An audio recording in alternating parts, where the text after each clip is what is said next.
السلام عليكم ورحمة الله وبركاته. halkani waa Set Production 1 waa meesha aad ka barateen barashada cilmiga kombiyuutarka xogaha muhiimka iyo sidoo kale arrimaha bulshada. haddaba casharkeen maanta oo noqonaya Windows 11 lesson 2 casharkeena labaad ee nuguda gali doona.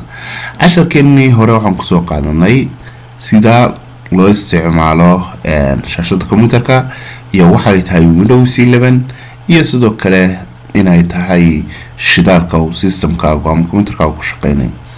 hadaba shaashada samarka u joogno maanta waxaan baran doonaa waxa loo yaqaano view oo waliba aan ka sii baran doono ugu horeyn right click waa mouse-kaaga halkan kaaga muuqda oo aad gujiso dhinaca badhada dhinaca markaasi midigta. right click marka tirahdid dabeetana waxa soo bixi doona lifaaq qayr taagan ama thumbnail-kaasi ugu sareeyo view sort by fresh new display syntax personalize open in terminal iyo show more options.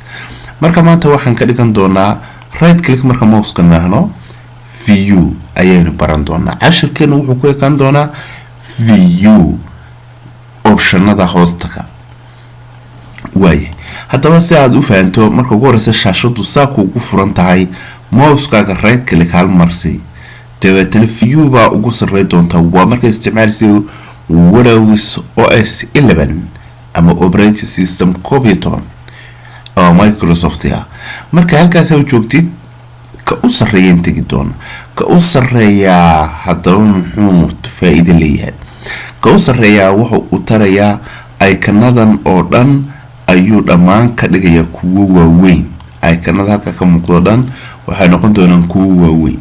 waaye right click view ka u sarreeyan doonaan large icons icon waaweyn waa ina kuwani wax waaweyn ay noqdaan halkan kaaga muuqda kuwani ayaa waaweynaan doona. right click view large waad aragtay inta la kaadeen icon-nada hadda icon waaweyn ayay noqdaan xajmigoodu waaweynaan.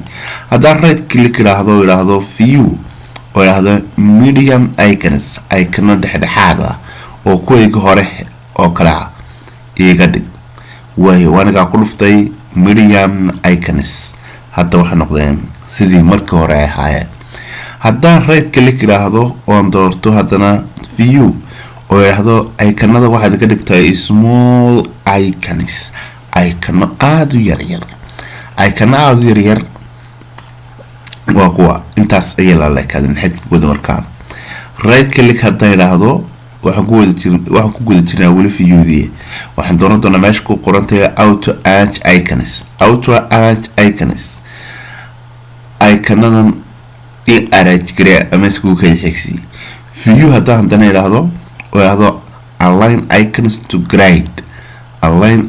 to grade refresh iyadoo doonta align to icons grade waa sida ay markaasi u kala xajmi ay weyn yihiin ama u kala MB weyn yihiin.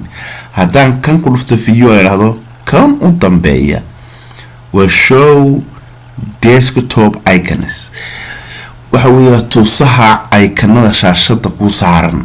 goorma ku tusaya marka aad ka qaadid buu yiri waxaan ku tusayaa icon-nadaasi tigtaas markay saarantay waad arkaysaa waa kuwa. laakiin hadda haddii right click oo view idhaahdo oo down on daadego oo idhaahdo show desktop icons icon-nada shaashadu inay isoo saarmaan ama iga soo muuqdaan tigtaas ayaa laga baahan yahay saaro.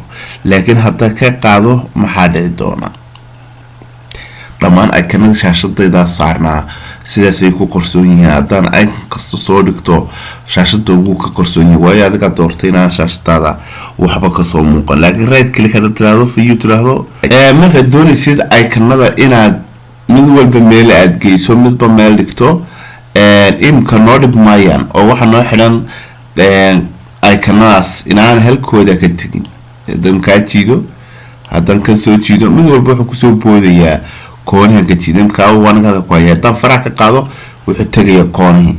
waayo haddaba sidee uga furi karaa right click baad tegaysaa view baad odhan waxaad iman bartaay ku qoran tahay auto arrange icons hadaan tigta ka qaado oo dabeetana idhaahdo soo jiid kan halkaas ayuu dhigmaya wakaa kan haddaan soo jiido halkaa wuu dhigmaya kan haddaan soo jiido halkaa wuu dhigmaya kan haddaan soo jiido halkaa wuu dhigmaya laakiin haddaan right click idhaahdo oo idhaahdo meesha ay ku qoran tahay view dabeetana idhaahdo auto arrange icons ii samee automatically koonahan bay u tagayaan casharkeena maanta oo kala socoteen bataan ku leenahay YouTube Setay Production 1 halkaas uu nagu jooga ka mid noqo 15,400 ee qof ay ku xidhan channelkeena.